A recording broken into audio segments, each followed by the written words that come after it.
சில இடங்கள்ல அமைதியா இருக்கிறது புத்திசாலித்தனம். நாம் பெரிய அறிவாளி சில பேர்த்த பார்த்தோம்னா நான் தான் புத்திசாலி, மற்ற இடத்துல ஒன்றுமே இல்லை எப்பயுமே இருக்கும். சில பேருடைய அந்த இதே மைண்ட் அப்படிதான் இருக்கும். நான் தான் புத்திசாலி, வேற யாருமே இல்லை. 3 பேர்த்த தூக்குல போட போனாங்க. தூக்குல அப்படின்னா நம்ம உட்காந்து சேர் மாதிரி, சேர்ல கரண்ட் கொடுத்துருவாங்க, சாக்கு அடிச்சு ஆள் அவுட்டா போயிடணும். முதல்ல உட்கார வச்சு சுவிட்சை போட்டுக்கிறாங்க, ஒண்ணுமே ஆகல, எரிச்சு போயிட்டான். ரூல்ஸ் இருக்குது, தூக்கு தண்டனை கைதிக்கு தூக்கு போடும் பொழுது கயர் அந்து விட்டாலோ வேற ஏதாவது ஃபால்ட் ஆயிட்டாலோ திருப்பி அவனை தூக்குல போடுறதுக்கு அனுமதி இல்லை சட்டத்துல. திருப்பி அனுமதி இல்லை, அவரு ரிஜெக்டட் தான், அவரு வெளியே போயிடலாம். அவரு ஆல்ரெடி அரசாங்கத்தை பொறுத்த வரைக்கும் அவர் செத்து போயிட்டான், வெளியே போயிடணும். முதல்ல சேர்ல உட்கார சுவிட்சை போட்டாங்க, ஒண்ணுமே ஆகல, இப்பெல்லாம் ஓடி விட்டான். அவனே ரெண்டாவது ஒருத்தன் அவனை கூட்டு போய் சேர்ல உட்கார சுவிட்சை போட்டாங்க, ஒண்ணுமே ஆகல.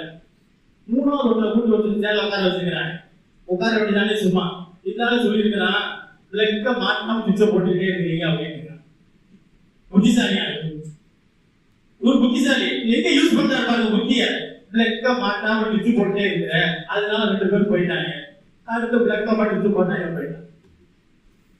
இப்ப நான் தான் புத்திசாலி, அது எங்க யூஸ் பண்ணணும் எங்க யூஸ் பண்ண கூடாது, மத்த எல்லாம் ஒண்ணுமே நினைக்க கூடாது. எல்லாருக்கும் புத்திசாலி தான் காட்டக்கூடாது.